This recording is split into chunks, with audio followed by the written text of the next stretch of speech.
A paz do Senhor a todos os irmãos que usam as revistas da Central Gospel, os irmãos da Advec. Deus abençoe. Eu sou o pastor Henrique, moro atualmente em Americana, São Paulo. Antes morava em Imperatriz, Maranhão. Se você deseja nos convidar para estarmos aí, entre em contato conosco. O telefone está aí, 99951520454. Se você deseja receber os slides que nós usamos aqui, também estudo escrito para ajudar com a lição, entre em contato nesse telefone, pelo WhatsApp, e nós enviaremos para você gratuitamente. Nós estamos estudando neste quarto trimestre de 2022, nas lições da Palavra de Deus, adulto, o tema Maturidade Cristã, Decisão Pessoal e Mudança de Mentalidade. O comentarista da Central Gospel deste trimestre é o pastor Joá Caetano. Aí você vê o telefone para você entrar em contato, pode comprar a revista e também o livro com este tema. Aí o telefone DDD 21 e o telefone 2598-2019. O endereço eletrônico para você adquirir as revistas e livros, aí está centralgospelmax.com.br. Tem aí o telefone também 21 981330519.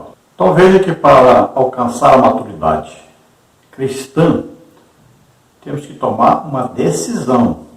Não vai acontecer isso instantaneamente, né? E nós não vamos ser dominados por Deus, nós vamos ser obrigados a fazer isso. É preciso haver uma decisão pessoal. E aí nós vamos ler a palavra de Deus, orar, jejuar, evangelizar. Então nós vamos ter uma mudança de mentalidade. Vamos parar de estarmos comprometidos com as coisas do mundo e vamos buscar as coisas que são de cima, de Deus, as coisas espirituais que são eternas. Hoje vamos estudar a lição número 10, que tem como título Características da Maturidade. E o texto bíblico básico está em 2º livro de Reis, capítulo 4, do versículo 8 ao versículo 17. Vamos ver. Sucedeu também um dia que, indo Eliseu a Sunem, havia ali uma mulher rica, a qual o reteve a comer pão. E sucedeu que, todas as vezes que passava, ali se dirigia a comer pão. E ela disse ao seu marido: eis que tenho observado que este que passa sempre por nós é um santo homem de Deus. Façamos-lhe, pois, um pequeno quarto junto ao muro, e ali lhe ponhamos uma cama e uma mesa, e uma cadeira e um candeeiro. E há de ser que, vindo ele a nós, para ali se retirará. E sucedeu um dia que veio ali, e retirou-se àquele quarto, e se deitou ali. Então disse ao seu moço Geazi: chama esta sunamita. E chamando-a ele, ela se pôs diante dele. Porque ele dissera: dize-lhe, eis que tu nos tens tratado com todo o desvelo, que se há de fazer por ti? Haverá alguma coisa de que se fale por ti ao rei, ou ao chefe do exército? E dissera ela: eu habito no meio do meu povo. Então disse ele: que se há de fazer, pois, por ela? E Geazi disse: ora, ela não tem filho, e seu marido é velho. Pelo que disse ele: chama-a. E chamando a ele, ela se pôs à porta. E ele disse: a este tempo determinado, segundo o tempo da vida, abraçarás o filho. E disse ela: não, meu senhor, homem de Deus, não mintas a tua serva. E concebeu a mulher e deu à luz um filho no tal tempo determinado, segundo o tempo da vida que Eliseu lhe dissera. Então veja que, neste tempo, este profeta representava o próprio Deus. Quando esta mulher olha para o profeta, ela vê um homem de Deus. Por que ela vê um homem de Deus? No seu porte, né? Ali a maneira de falar, de agir, de se vestir. Então aquela mulher rica disse: eu vou fazer alguma coisa para ajudar o homem de Deus. Ela estava querendo, na verdade, fazer alguma coisa para Deus. Então ela manda construir o quartinho e lá coloca as coisas necessárias para o homem de Deus. Não precisa mais do que isso para um homem de Deus quando ele passar por algum local, né? As coisas extremamente necessárias, simples, mas muito importantes para o homem de Deus. Então o quarto tinha uma cama, uma mesa, uma cadeira e ali um lampião, que nós chamamos hoje, né? Que era para iluminar, que naquele tempo não tinha energia elétrica. Então Eliseu, homem de Deus, ficando muito grato àquela mulher por ela ter lhe dado um quartinho para ele ficar sempre que passava por ali, o que ele faz? Ele quer saber como abençoar aquela mulher. Veja só, tudo que nós fazemos para Deus, Deus não fica devendo nada para nós. Sempre Deus quer nos abençoar. E aquele homem de Deus, vendo que aquela mulher estava fazendo isso para Deus, então ele também quer retribuir isto. Jesus disse que aquele que der, nem que seja um copo d'água a alguém, como sendo servo de Deus, de maneira nenhuma ficará sem galardão, sem uma premiação de Deus, né? E ali então, esta mulher também vai receber a sua bênção. Eliseu então descobre através do seu servo que ela não tinha filho e o seu marido já era velho. Então, o que ele faz? Ele vai profetizar, movido pelo Espírito Santo, na vida daquela mulher. Ele vai trazer uma bênção àquela mulher. E ele diz para ela que ela vai ficar grávida e vai ter um filho. Ela fica assustada, ela acha que aquilo é impossível, que não vai acontecer. Mas o homem de Deus falou, daí a 9 meses, né? A criança então nasce, um menino. Deus quer que as pessoas tenham filhos. Eu tenho orado, por onde tenho passado, muitas pessoas vieram até a oração que estamos fazendo, pediram para orar porque queriam ter filho. E quase 100% das pessoas que pedem oração e querem ter filhos, nós oramos e as pessoas recebem filhos realmente. Outro dia mesmo eu estive numa casa lá em Martinópolis, né? E ali uma senhora, eu fui até a casa dela, fui convidado a almoçar lá, e quando terminamos ali a reunião, ela me apresentou o filho, e ela disse que eu orei por aquele filho, quando ela não podia ter filho, e ela realmente teve o filho, e apresentou ali naquela hora, dando seu testemunho. E isso acontece muito, não foi só uma vez, várias vezes. Então, veja bem, se você não pode ter filhos, peça a Deus e vá, peça oração. Quando você vê que alguém está sendo usado por Deus, peça oração e você vai ter o seu filho, porque Deus quer que todos os casais tenham os seus próprios filhos, né? Sejam abençoados com filhos. Na Bíblia, filhos são bênçãos do Senhor. Vamos ao texto agora. E tudo quanto fizerdes, fazei-o de todo o coração, como ao Senhor, e não aos homens. Colossenses 3, 23. Então veja, sempre que for fazer o bem, faça como se fosse ao próprio Senhor. Jesus disse, né, que quando nós visitamos, por exemplo, alguém que está preso, estamos visitando o próprio Jesus. Quando nós damos uma ajuda a alguém, uma esmola, nós estamos dando ao próprio Jesus. Quando nós estamos fazendo o bem a alguém, sempre estamos fazendo ao próprio Jesus. Quando alguém está doente, vamos lá visitar, orar pela pessoa. Estamos fazendo ao próprio Jesus. Então veja, é muito importante isso. Sempre aquela pessoa que é de Deus está sempre visitando, está sempre ajudando as outras pessoas. Mas sempre como se estivesse fazendo para Deus. Não é para aparecer, não é para ganhar dinheiro, não é para ganhar fama, nem posição social, mas faça para Deus. Em Provérbios 11 diz que a alma generosa engordará. Salmos 23 fala de nós andarmos pela vereda da justiça. Em Gálatas 5 fala que nós não devemos buscar aí honras, né? Glórias humanas para nós. Fazemos as coisas para Deus. Em Salmo 145 diz que o Senhor é bom para todos. Em Gênesis diz que toda a terra está diante de nós, né? Diante da gente, para que a gente possa ajudar as pessoas, fazer sempre o bem. E Deus sempre vai nos recompensar, estará conosco. Ele nunca nos deixará, nem nos desamparará. 1 Samuel 24 fala que o Senhor sempre nos guardará, nos livrará de todo mal. E veja que Tiago diz que toda boa dádiva, né, desce aí do céu, desce de Deus para nós, em quem não há nenhuma sombra de variação. Também Deus diz para Jeremias que os pensamentos dele a respeito de nós são sempre pensamentos bons para nos abençoar. Então, todos nós devemos praticar boas obras, sempre. Lembrando que no tribunal de Cristo, nós vamos ser julgados por essas boas obras.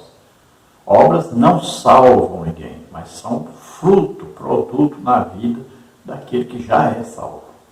Você que é professor, lembre-se que, por exemplo, se você puder levar uma cartolina, que é bem baratinho, escrita aí os títulos daí, dos tópicos da lição, né, subtópicos, já vai ajudar bastante a sua aula.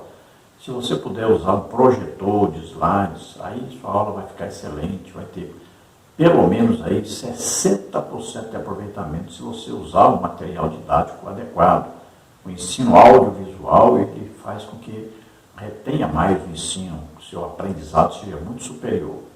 Vamos à palavra introdutória, que diz assim: o Senhor estabeleceu a maturidade como alvo a ser alcançado por seus filhos, com o propósito de lhes fazer prósperos e bem-aventurados. Salmo 128, de 1 a 6. Um dos mais inspirados exemplos a serem seguidos por todos nós no caminho do amadurecimento é o da mulher sunamita. Quando refletimos sobre a vida desta mulher, descobrimos o padrão de excelência que essa serva do Senhor adotou. Eliseu, sucessor de Elias, foi um profeta itinerante, pois percorreu vários lugares no desempenho do seu ministério. Em 2º livro de Reis, capítulo 4, versículos de 8 a 32, lemos que todas as vezes que Eliseu chegava à terra de Sunem, localizada no território da tribo de Issacar, perto de Jezreel, Josué 19, 18, a mulher sunamita, juntamente com seu esposo, supria-lhe as necessidades. Nesta lição serão destacadas as características da maturidade observadas na vida desta mulher abastada. Se pautarmos nossa experiência por esses princípios, certamente cresceremos para a honra e glória de Deus. Então, olhando nós para a atitude da mulher sunita, que era ali de Sunem, né, território de Issacar, então nós vamos ver que ela tinha características de maturidade espiritual, de conhecimento de Deus. Ela teve uma percepção espiritual e teve uma atitude espiritual como resposta à sua percepção. Então vamos ver nessa lição um resumo disso aí. Vamos ver os tópicos e subtópicos pelos quais nós passaremos a estudar agora na lição. No tópico 1, generosidade. Subtópico 1, os servos de Cristo ajudam os necessitados. Subtópico 2, os servos de Cristo são dizimistas fiéis e ofertantes gratos. No tópico 2, visão clara e ampla. No subtópico 1, os servos de Cristo mantêm fixos os olhos no autor e consumador da fé. No subtópico 2, os servos de Cristo interpretam positivamente tudo aquilo que sucede a todos. No tópico 3, temos aí rendição ao Espírito de Deus. No subtópico 1, os servos de Cristo vivem segundo o Espírito, não segundo a carne. E na conclusão nós vamos ver aí o milagre da vida, o milagre da ressurreição, o milagre do aviso sobrenatural, o milagre da proteção e provisão, o milagre do reconhecimento oficial, o milagre da restituição, o milagre da colheita. Então tudo isso aí vamos procurar estudar nesta lição. Vamos ao tópico 1, generosidade. Há nas Escrituras muitos exemplos de pessoas generosas. O patriarca Abraão, que concedeu a Ló toda a campina do Jordão, Gênesis 13, 11. José no Egito, que acolheu seus irmãos, Gênesis 50, 21. O povo de Israel, que ofertou ao Senhor na construção do tabernáculo, Êxodo 35, 22. Davi e seus exércitos, que contribuíram para a construção do templo, primeiro livro de Crônicas, 29, 3 e 4. Esdras e seus contemporâneos, que doaram para a edificação do templo, Esdras 1, 6. A viúva pobre, que deu todo o sustento que tinha, Lucas 21, 1 a 4. Os cristãos da igreja primitiva, que repartiam a cada um, segundo a necessidade que cada um tinha, Atos 4, 34 e 35. O sábio em Provérbios 11, 24 e 25 diz: a quem dá liberalmente, ainda se lhe acrescenta mais e mais. Ao que retém mais do que é justo, ser-lhe-á em pura perda. A alma generosa prosperará, e quem dá a beber será descendentado. A generosidade é, sem dúvida, uma virtude especial que atrai o amor de Deus. Ele ama a quem dá com alegria. 2 Coríntios 9, 7. A mulher de Sunem, que possuía boa condição social, generosamente utilizou os recursos que possuía para abençoar o profeta. Segundo o livro de Reis 4, 8 a 10. O texto bíblico básico desta lição diz que, certo dia, Eliseu foi até a cidade de Sunem, onde morava uma mulher rica, e que ela o convidou para uma refeição. Daí em diante, sempre que ia àquela cidade, o profeta tomava suas refeições na casa dela. A sunamita disse ao seu marido que tinha certeza de que Eliseu era um santo homem. Assim propôs que construísse um quarto na parte superior da casa, com cama, mesa, cadeira e lamparina, para recebê-lo quando ele passava por lá. A primeira característica da maturidade observada na sunamita é, portanto, a generosidade. A partir dessa perspectiva, comparativamente, quais atitudes dos servos de Cristo validam na prática essa virtude? Podemos acrescentar aí, por exemplo, que eu gosto muito de falar sobre a atitude daquele centurião, o Cornélio, era um homem que foi visto por Deus devido às suas esmolas que fazia. Então Deus dá testemunho dele que ele era piedoso, temente a Deus, um homem que orava continuamente a Deus e um homem que dava sempre esmolas aos pobres, aos necessitados. Aí vemos exemplo como Abraão, que poderia ter escolhido a melhor parte, já que a chamada era dele, não era do seu sobrinho Ló, mas ele deixou que o seu sobrinho escolhesse onde quisesse ir, crendo que Deus moveria o coração de Ló para que ele escolhesse a parte que Deus não escolheu para Abraão. Então, como o olhar do sobrinho era um olhar materialista, e ele não teve a devida reverência para com seu tio, então ele escolheu aquilo que lhe pareceu mais vantajoso, financeiramente, sendo que o mais importante era a bênção de Deus, e foi a parte que ficou com Abraão. Vemos José, que poderia ter mandado matar os seus irmãos, mas pelo contrário, ele os perdoou e os sustentou. Vemos a atitude de Israel, quando Davi disse que construiu a casa ao Senhor, o templo, eles deram tanto que tiveram que mandar parar as ofertas de tanta coisa que já tinha. Vemos aí a atitude da viúva pobre, que deu tudo quanto tinha. Veja só, era uma viúva, não tinha quem fosse restituí-la. Veja, era uma viúva, e a Bíblia diz que era uma viúva pobre. Ela não tinha condição financeira. E ela pegou e deu tudo quanto ela tinha. E Jesus estava vendo. Veja só. Ainda chamou os discípulos para mostrar para eles a atitude daquela mulher. Ela deu mais do que todos. Foi isso que Jesus disse. E nós vemos aí no início da igreja, que bênção. Ninguém tinha demais, sobrando, e ninguém tinha faltando. Porque os irmãos chegavam até a vender suas propriedades para ajudar os necessitados, como foi o caso de Barnabé. Eu recebi muitas críticas. Quando eu fui missionário, por exemplo, que eu coloquei um carro zero a serviço do trabalho missionário, as pessoas me criticavam. Fui criticado porque dei 2 terrenos para a igreja, naquela época eu ganhava muito bem. Fui juntando dinheiro para comprar uma casa para mim, peguei esse dinheiro e dei para a igreja construir. 2 terrenos, foi um terreno para uma igreja, um terreno para outra igreja. E as pessoas criticavam. Mas olha, eu estou há 6 anos e meio desempregado. Não sou aposentado e Deus tem me sustentado através de irmãos, muitas vezes que eu nem conheço, e enviam ajuda para mim. Então veja, Deus cuida da gente. Nunca passei fome. Nunca fiquei um dia sem comer porque não tinha o que comer. Não. Deus cuida da gente. Então, também, sempre fomos dizimistas, ofertantes. Eu dava sempre 10% de dízimo e 10% de oferta. Eu dava 20% do que eu ganhava sempre na obra do Senhor. Sempre colaborei. E aí você pode atestar isso, né? É só entrar em contato com o meu pastor, Imperatriz, pastor presidente Raul Cavalcante Batista, entre em contato lá com o Hildo Cavalcante, né? E ele também sabe disso, foi meu pastor na congregação Monte. Então eles sabem que eu sempre contribuí com 20% do que eu ganhava. Isso a gente fazia porque de coração, é para a obra do Senhor. Então nós temos que praticar aquilo que nós ensinamos. Temos que ser fiéis aí nos dízimos, nas ofertas. Temos que ajudar as pessoas necessitadas, visitar as pessoas doentes.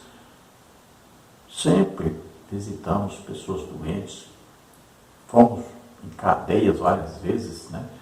Em Minas Gerais mesmo, lá em Divinópolis, onde abrimos ali 7 congregações. Tivemos até que deixar o trabalho de visitar as cadeias, que quiseram me matar lá, né? Coisa de missionário, né? Então veja só, isso é um trabalho para todo crente, visitar as pessoas que estão hospitalizadas, que estão doentes nos lares, visitar os presos, né? Ajudar os pobres, os necessitados. Isso é importante e deve ser feito por todo crente. Então essa mulher de Sunem, veja que ela, sempre que o homem de Deus, o profeta Eliseu, passava por ali, ela o chamava para comer pão, ou seja, para se alimentar em sua casa. Ela era uma mulher rica, ela não precisava de nada. Tanto é que quando Eliseu lhe fala sobre o filho, ela ficou assustada, eu não pedi nada, não estou precisando de nada, né? Mas, realmente, aquele filho lhe trouxe um prazer, uma alegria imensa. Depois nós vamos ver que o filho morre, né? E o profeta ora e Deus ressuscita aquele filho. Então a fé daquela mulher cresceu muito mais do que já era, né? Ela ficou ainda muito mais íntima de Deus do que era depois que conheceu e ajudou o profeta Eliseu. Então a primeira grande característica que nós encontramos nessa mulher de Sunem é a generosidade. Ela queria ajudar, ela queria fazer alguma coisa em benefício da obra de Deus. Não fazia para receber nada em troca, porque era uma mulher rica, não precisava de dinheiro, não precisava de ajuda financeira. Eliseu ofereceu alguma ajuda com um general do exército, ou com algum político, né, um rei, alguma coisa, e ela disse: não preciso de nada, eu já moro no meio do meu povo, né, ela tinha o sustento necessário, não precisava de nada. Então isso garante que ela fez para Deus aquilo que ela fez pelo profeta Eliseu. Olha o que diz Jesus em Marcos 9,41. Porquanto qualquer que vos der a beber um copo de água em meu nome, porque sois discípulos de Cristo, em verdade vos digo que não perderá o seu galardão. Olha que coisa importante. Quando você faz alguma coisa para um servo de Deus, na qualidade de servo de Deus, você está fazendo para Deus, você de maneira nenhuma perderá o seu galardão. Então lembre-se disso. Nunca deixe um servo de Deus passar por aperto, por necessidade. Sempre procure ajudar. Deus nunca vai esquecer disso. Se você não receber aqui na terra, lá no tribunal de Cristo, com certeza receberá o seu galardão. Então vamos ver aí a prática da generosidade a que nos leva. Então vamos ver aí as atitudes dos servos de Deus quanto à generosidade. Tópico 1, subtópico 1, os servos de Cristo ajudam os necessitados. O Senhor Jesus foi taxativo ao exortar-nos a sermos compassivos com quem nos pedisse algo. No Sermão da Montanha, ele diz: dá a quem te pedir e não te desvies daqueles que quiser que lhe emprestes. Mateus 5,42. Se quisermos refletir o caráter de Deus em nós, temos de fazer obras beneficentes, ajudar os órfãos e as viúvas e guardar-nos da corrupção do mundo, praticando a verdadeira religião, conforme observou Tiago 1,27. Se demonstrarmos a compaixão por meio de nossas atitudes, seremos filhos verdadeiros de nosso Pai que está nos céus, daquele que faz com que o seu sol se levante sobre maus e bons e a chuva desça sobre justos e injustos. Mateus 5,45. Quem ama ao Senhor não tem qualquer dificuldade para acolher o necessitado. A generosidade flui naturalmente, produzindo satisfação no coração de quem dá e de quem recebe. Então veja que Jesus ensinou sobre isso. dá a quem te pede. Tem muita gente que vê, às vezes, uma pessoa lá no farol, uma pessoa na rodoviária, no aeroporto, em algum lugar pedindo esmola, e a pessoa diz, não vou dar não, porque ele vai fazer isso. Você não sabe o que ele vai fazer com o dinheiro. Ah, porque ele vai comprar droga. Não importa o que ele vai fazer com o dinheiro. Ele está lhe pedindo e você pode ajudar. Então, ajude a pessoa. Dê alguma coisa. Junto com isso que você vai dar, fale de Jesus para a pessoa. Veja, tem uma oportunidade para a evangelização. Então, você dá a esmola e fala do amor de Deus para com aquela pessoa. Convide-o a ir à igreja. Isso é muito importante. Então, veja que a pessoa está abrindo o coração para pedir. Então, não feche o seu coração para dar, porque isso é de Deus. Você pode estar deixando de dar alguma coisa, até mesmo para um anjo que está ali, você não sabe. Porque a Bíblia diz que Deus pode até enviar um anjo à nossa casa e muitas vezes nós não recebemos, né? Às vezes aparecem pessoas para falar uma coisa conosco e não é nenhuma pessoa da terra. Veja, a gente pensa que isso é impossível. Não. Deus envia. Vem a pessoa, está ali, você vê uma pessoa e está ali com uma missão de nos entregar uma mensagem, às vezes até de pedir uma ajuda, e quando nós ajudamos, nós somos retribuídos depois por Deus. Coisa que acontece que às vezes a pessoa não acredita. Mas é verdade. Então não deixe de ajudar os necessitados. Às vezes pertinho da sua casa, ao lado da sua casa, tem alguém aí que ficou desempregado ou está doente, né? Não está podendo aí sustentar a família. Imagine você ir lá ajudar. Às vezes uma senhora do lado da sua casa está doente, não está podendo lavar roupa, não está podendo fazer comida. Imagine você chegar lá e ajudá-la. Quando ela estiver bem, de saúde, ela vai. A hora que você convidar para ir para a igreja, ela vai com todo prazer, com toda alegria. Porque você ajudou quando ela necessitava. Imagine alguém desempregado aí, que você vai lá, leva um quilo de carne, ou leva um pão, alguma coisa. Imagine, vai ficar grato. Isso é uma porta de entrada para o Evangelho. Então veja, há muitas maneiras de ajudar as pessoas. Às vezes uma roupa, um calçado, né, um lanche. Então, ajude as pessoas.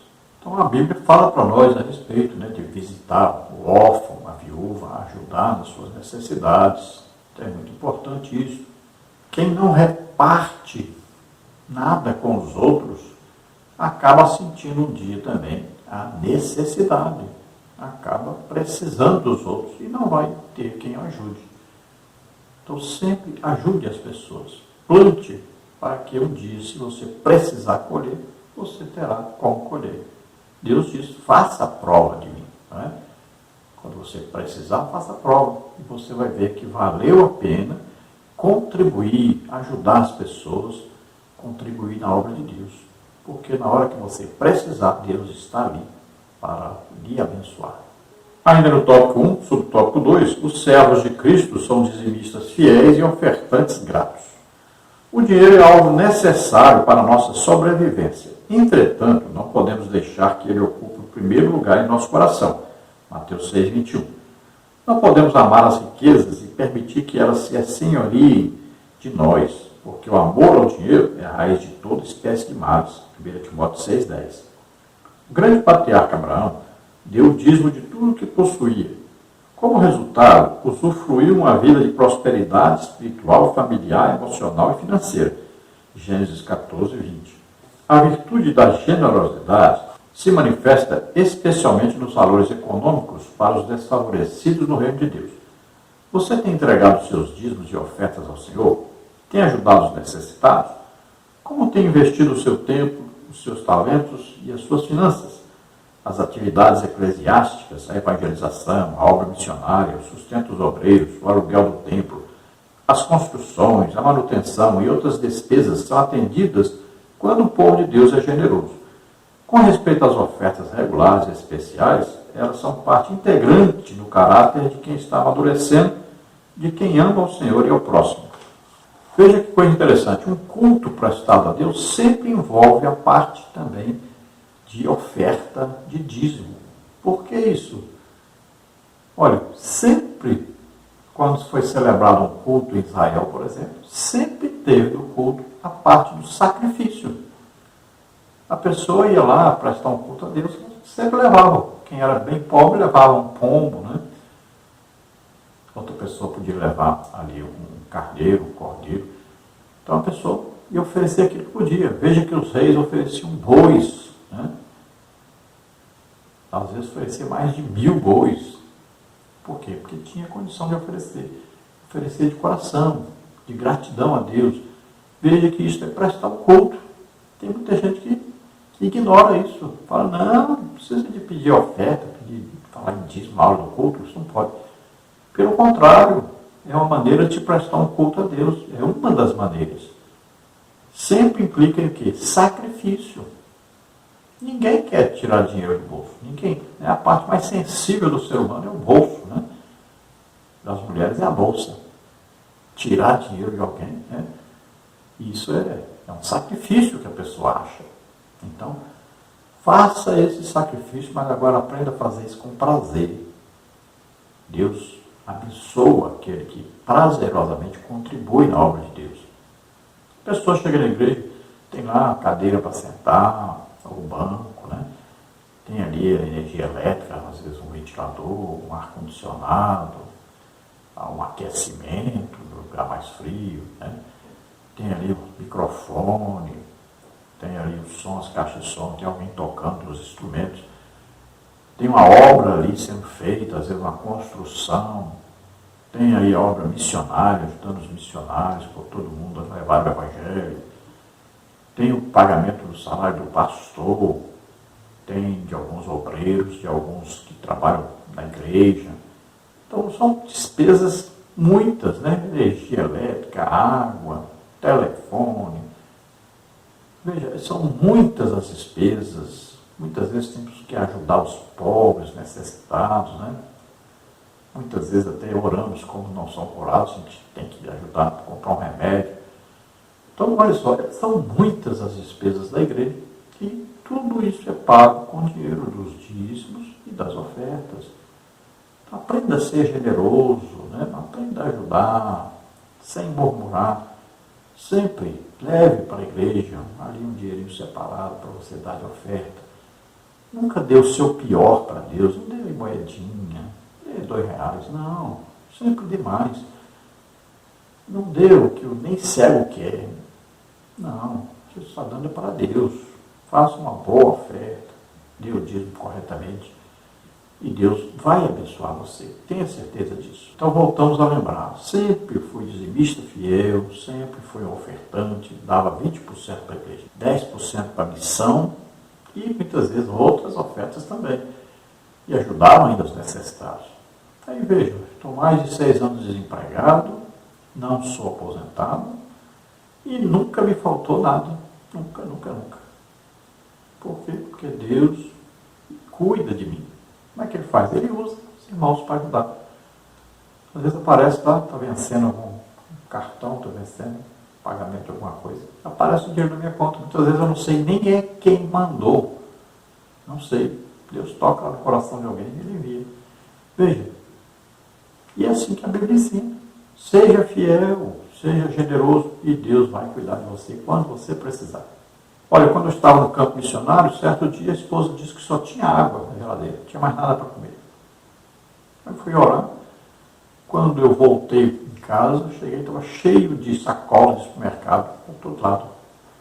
Perguntei, o que é isso que aconteceu? Ela disse que uma irmã estava fazendo compra no supermercado e Deus disse para ela, enche aí 2 carrinhos, as melhores coisas aí, melhores produtos aí, e leva lá na casa do meu servo, entregue lá. Veja só Deus faz isso, Deus sabe de tudo a nosso respeito. Deus sabe da nossa vida, sabe até quantos fios de cabelo tem na nossa cabeça, sabe de tudo, nossos pensamentos, intenções, tudo. Já teve vez que minha esposa disse que não tinha dinheiro para comprar uma escova de dente. Eu fui pregar numa igreja e uma irmã me deu uma caixinha de papelão, dizendo para me levar até a casa dela. Chegou lá perto, ela disse, não, brincadeira, essa caixinha é para você. E eu levei para casa. Quando eu abri a caixa, a primeira coisa que tinha era uma escova de dente. E lá outras coisas lá dentro. É assim que Deus faz, Ele sabe de tudo. Gente, creia, Deus está presente todo o tempo, sabe de tudo a nosso respeito. Ele não vai deixar faltar. Vamos ver aí o tópico 2, visão clara e ampla. Não sabemos quantas vezes Eliseu esteve em Sunem exercendo o seu ministério profético. Sabemos que, quando chegava à cidade, ele sempre se dirigia à casa da sunamita, onde era hospedado e alimentado por ela e seu esposo. Diz o texto bíblico que aquela atenta mulher disse a seu marido: eis que tenho observado que este que passa sempre por nós é um santo homem de Deus, segundo de Reis 4:9. Pode-se afirmar, a partir desta declaração, que a sunamita enxergava além das aparências. A segunda característica de maturidade observada na sunamita é, portanto, a sua ampla e clara visão. A partir dessa perspectiva, comparativamente, quais atitudes dos servos de Cristo validam na prática esta qualidade? Então, agora a visão clara e ampla. Então, ela enxergava direitinho a situação do homem de Deus, que necessitava de um lugar para ficar. Ampla por quê? Porque ela enxergava toda a situação ao redor daquele homem de Deus e ela podia participar ajudando. Então, a visão é muito importante, essa visão que nós devemos ter, essa intenção clara de ajudar sempre.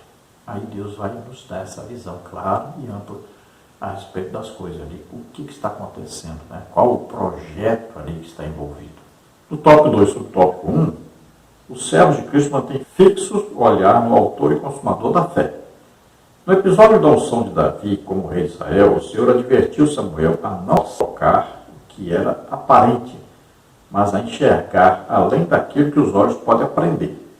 Samuel deveria esforçar-se para ver o interior, as condições e disposições do coração daquele que viria a ser ungido rei. Primeiro livro de Samuel 16:7. A mulher sunamita, tal qual Samuel, focou seu olhar no Senhor. Por essa razão, ela tinha uma clara visão daquilo que Eliseu representava para o povo. Séculos depois, o autor da carta aos Hebreus revelou à igreja a importância dessa atitude. Nós temos essa grande multidão de testemunhas ao nosso redor. Portanto, conservemos os nossos olhos fixos em Jesus, pois é por meio dele que a nossa fé começa e é ele quem a aperfeiçoa. Hebreus 12, 1 e 2.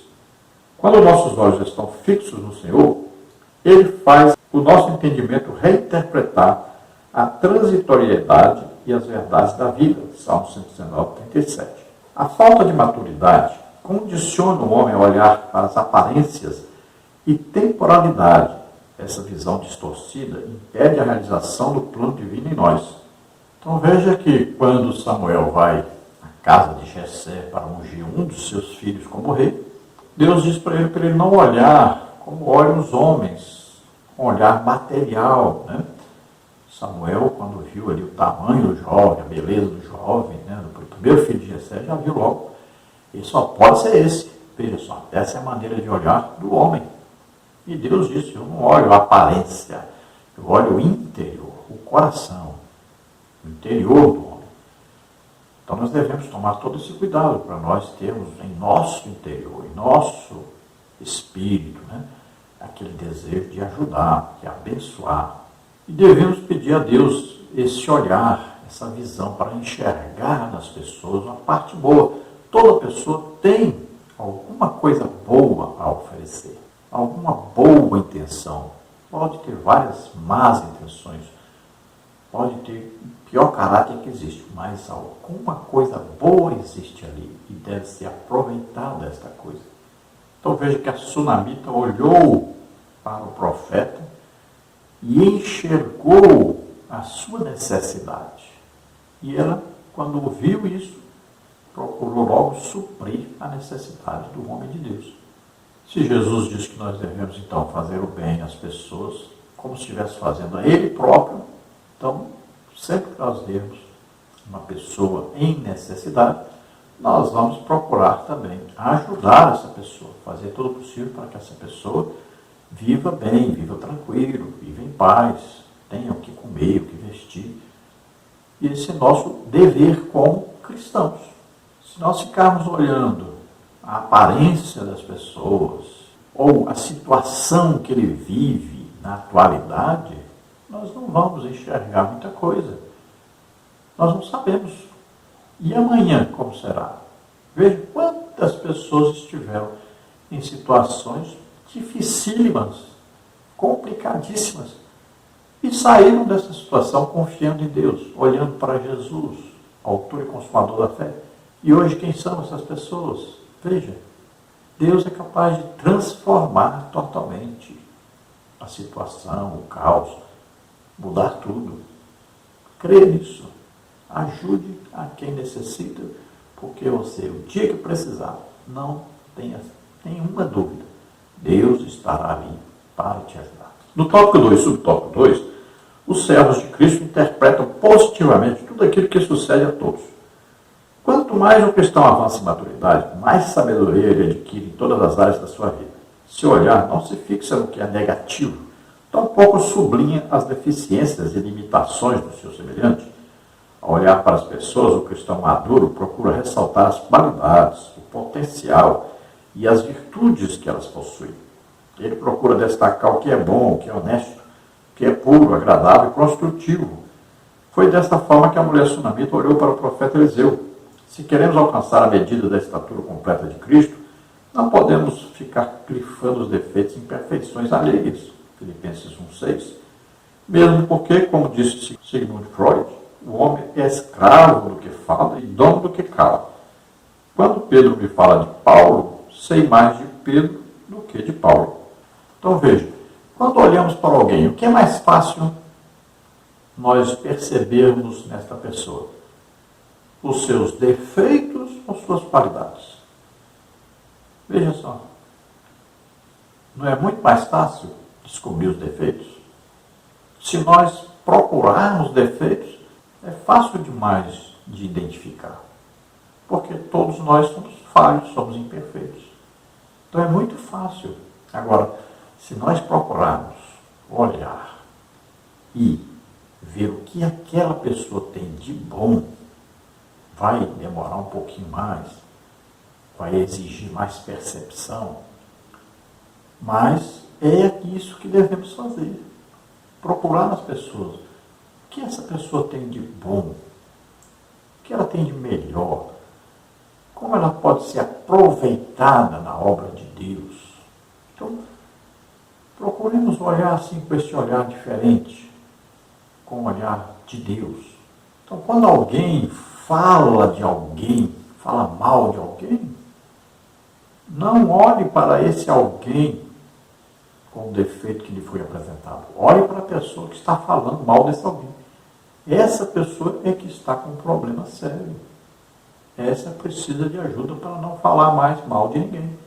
Lembrando a você, dê aí um like, se inscreva no nosso canal, divulgue esse vídeo para outros e se você deseja receber os slides que nós colocamos aqui, basta entrar em contato conosco por esse telefone aí, 999-152-0454. Nós enviaremos para você via WhatsApp. Vamos ao tópico 3, rendição ao Espírito de Deus. O Espírito de Deus testemunhou no coração da mulher sunamita. Este homem é um santo homem de Deus. A partir daquele momento, ela pensou, vou abençoar este homem, vou prestar-lhe toda a ajuda possível. A terceira característica da maturidade observada na sunamita é, portanto, sua rendição ao Espírito de Deus. A partir dessa perspectiva, comparativamente, quais atitudes dos servos de Cristo validam na prática essa virtude? Então, rendição ao Espírito de Deus, ouvir a voz do Espírito de Deus, ser guiado, se submeter ao Espírito Santo, isso é muito importante. Então, essa mulher identificou o profeta Eliseu como homem de Deus. Depois de identificá-lo, então, ela vai procurar o quê? O que ele precisa, qual a sua necessidade. Então, eu vou suprir essa necessidade. Então, aí no tópico 3, subtópico 1, os servos de Cristo vivem segundo o Espírito, não segundo a carne. O Espírito é no ser humano a porção imortal, imaterial e invisível que procede de Deus. É ao Espírito que Deus se revela. é no Espírito também que ocorre a iluminação e o entendimento do divino. A alma recebe o conhecimento, o Espírito sabe, a alma louva a Deus, o Espírito adora. Paulo aos Romanos disse, de maneira que, irmãos, somos devedores, não a carne, para viver segundo a carne. Porque se viverdes segundo a carne, morrereis. Mas se pelo Espírito mortificardes as obras do corpo, vivereis. Porque todos os que são guiados pelo Espírito de Deus, esses são filhos de Deus. Romanos 8, 12 a 14. Viver segundo o Espírito, não segundo a carne, é, antes de tudo, saber reconhecer, dar ouvidos à voz eterna que nos fala no coração, indicando o caminho certo a seguir. A mulher sunamita não tinha qualquer obrigação de acolher o profeta, mas seu coração foi iluminado para o entendimento de que Eliseu era alguém especial para Deus e para o seu povo.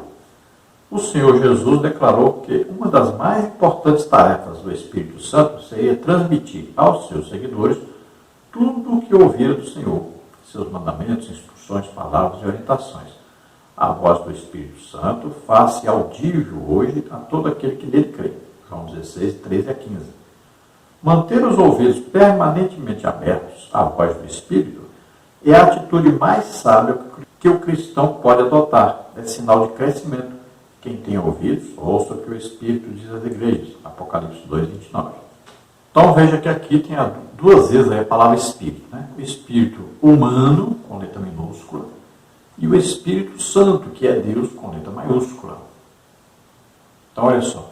A carne aqui são os desejos pecaminosos, né, as ambições, que a Bíblia usa como concupiscência.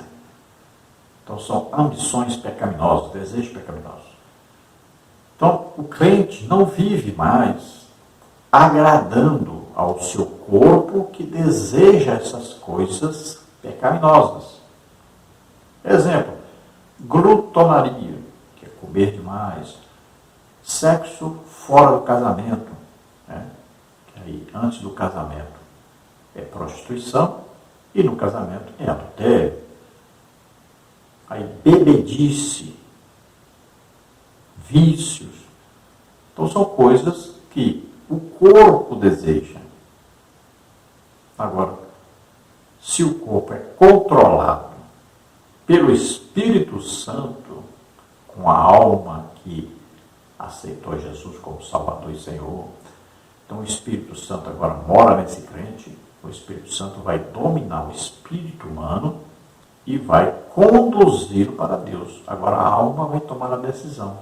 Segue o que o Espírito unido ao Espírito Santo está dizendo ou ao que o corpo deseja.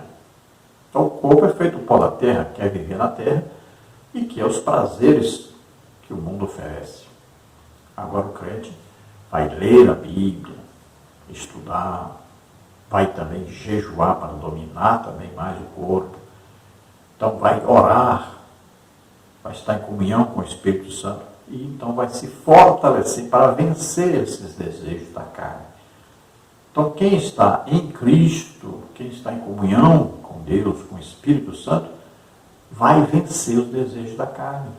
Vai ser fortalecido, precisa combater o pecado. O atender aos desejos da carne, às concupiscências, né? Então, ao atender isso aí conduz o quê? À morte. Morte, principalmente a morte espiritual, ao afastamento de Deus. Agora, atender ao Espírito que está ligado ao Espírito Santo, aí produz vida e abundância, comunhão com Deus, intimidade com Deus e, por fim, vida eterna com Deus. Então veja que aquela mulher sunamita, ela não obedeceu à carne, porque se ela fosse olhar para as concupiscências, os desejos, as ambições da carne, ela ia dizer, não, isso dá prejuízo ajudar esse homem, custa nosso dinheiro, gastar dinheiro com esse homem. Não ia. Mas ela atendeu a um impulso do Espírito Santo no seu espírito e ela olhou e vendo que era um homem de Deus, ela procura ajudá-lo para que ele continue fazendo a obra de Deus em paz, com saúde, tranquilidade, tendo ali um local onde ele pudesse descansar, onde pudesse também se dedicar à oração, ao jejum, quando quisesse jejuar e orar também. Estava ali um local próprio para isso. Quando quisesse se alimentar, ali também estava o alimento disponível a ele. Veja que Jesus disse aos seus discípulos que o Pai enviaria o Espírito Santo a eles, que os ajudaria muito. Veja, Jesus chegou a dizer assim, eu não posso ficar aqui, porque se eu ficar, o Espírito Santo não vem, vocês precisam do Espírito Santo. Então o Espírito Santo vai o quê? Vai ensinar vocês tudo que eu vos tenho dito, vai ajudar vocês, ele ajuda na oração, intercede por nós, com gemidos inexprimíveis. Ele nos explica, nos ensina a palavra de Deus. É nosso amigo, nosso companheiro. Nos dá a revelação da palavra de Deus. Ele intercede por nós. Veja só. É muito importante a presença do Espírito Santo em nós. Temos que ter íntima comunhão com o Espírito Santo. Procuremos, então, ouvir atentamente a voz do Espírito Santo. Esse impulso que ele nos dá, que é quase imperceptível, né?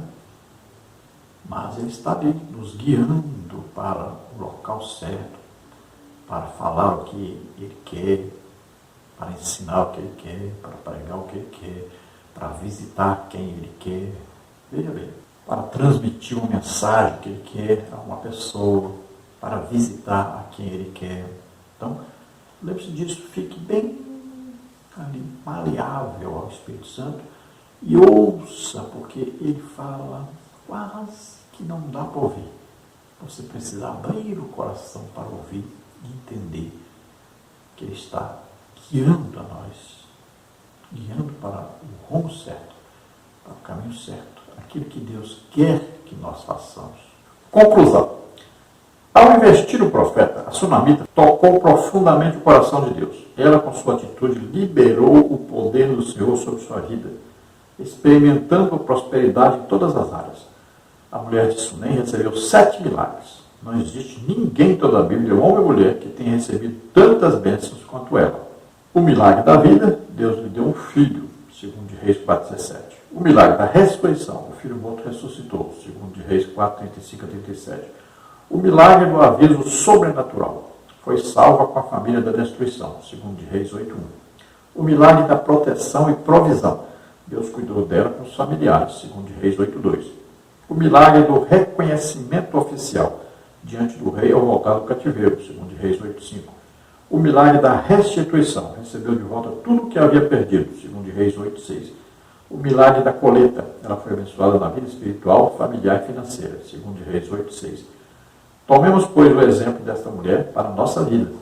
Então veja que coisa maravilhosa, né? Essa mulher foi muito abençoada. Veja, ela nunca sonhou que um dia ela estaria passando dificuldade financeira.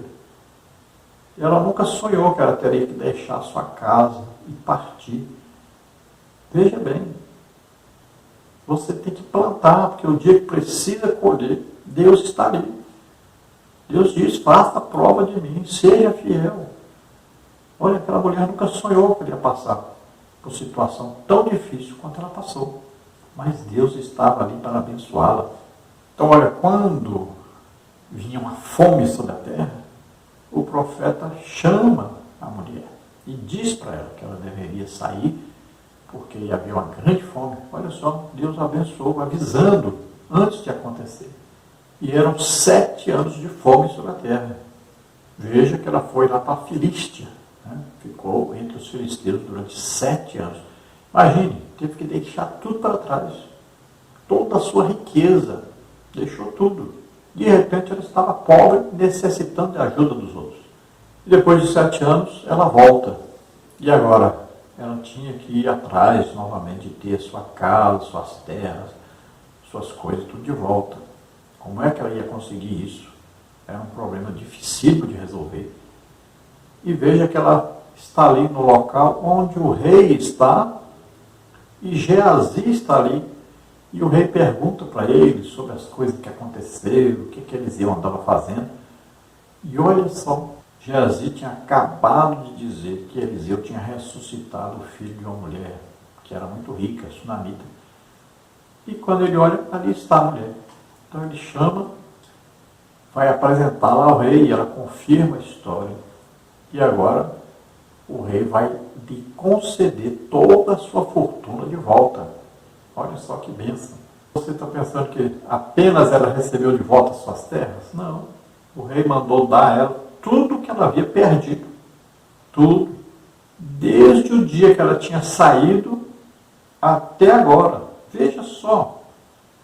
Houve fome, seca, mas era como se ela tivesse produzido, como se as suas terras tivessem produzido novamente. O rei mandou dar sim para ela, como se tivesse produzido durante aqueles 7 anos. Veja, só Deus pode fazer uma coisa dessa. É maravilhoso. Além dela ter recebido já um filho que não tinha antes, além do filho ter morrido e receber a ressurreição do seu filho, ainda recebeu o cuidado lá na Filístia, recebeu agora tudo de volta, como se estivesse normal, nunca tivesse nem saído da sua terra.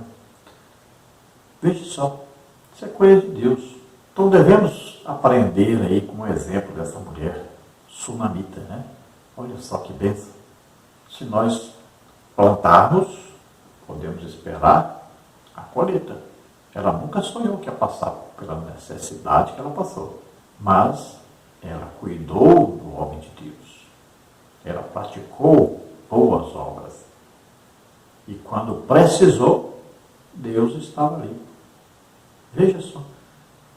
Vamos aprender com ela. Vamos praticar o bem. Vamos praticar boas obras. Porque se um dia precisarmos, ninguém sabe se vai precisar, mas se um dia precisarmos, Deus estará ali. Glória a Deus. Aleluia. Vamos orar agora. Se você deseja entregar sua vida para Deus, é sua oportunidade agora. Se você crê que Jesus Cristo veio à terra como homem, viveu como homem, tomou sobre ele os nossos pecados, doenças, enfermidades, maldições, morreu em nosso lugar na cruz e ressuscitou, você é salvo agora. Se você está doente ou está enfermo, vamos orar para que você seja curado agora. Vamos orar. Pai querido, em nome de Jesus, apresentamos essas vidas que se chegam a Ti arrependidos dos seus pecados. Toma em Tuas mãos, Senhor, recebe-os por filhos, escreve seus nomes no livro da vida. Alegra a luz, tende vircal, de vir reptio estare, alegra mas tu, volanessa. Estende sua mão ao necessitado, ao pobre, e Deus, um dia que você precisar, vai estar presente, te abençoando. Em nome de Jesus, recebe a salvação, recebe o perdão, recebe a misericórdia de Deus. Você que está doente ou está enfermo, recebe agora a cura em nome de Jesus. Toca, Senhor. Harabachá. Toca, Senhor, essas vidas. Cura agora. Em nome de Jesus, receba o seu milagre, recebe a sua cura agora. Solta todo mal, em nome de Jesus, solta. Toca, Senhor. Amém. Glória a Deus. Esperamos ter ajudado os irmãos. Deus abençoe a todos. A paz do Senhor Jesus.